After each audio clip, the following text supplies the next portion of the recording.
reći jednu ozbiljnu stvar, moramo konačno odgovoriti na neke prijetnje koje dolaze s polja, izvan Bosne.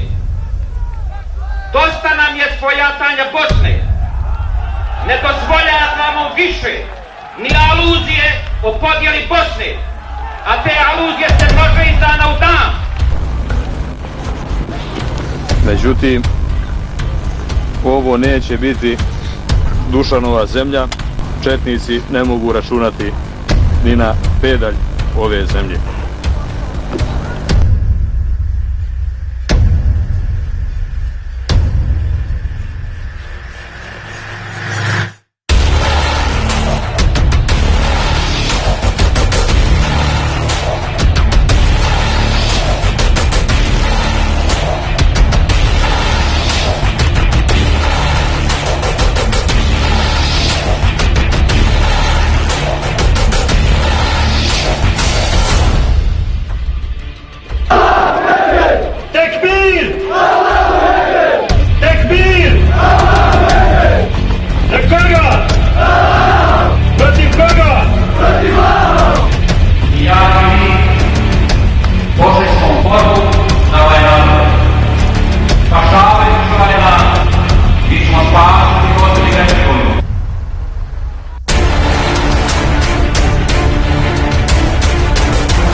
Velikim Bogom se kunemo da robovi nikada biti nećemo.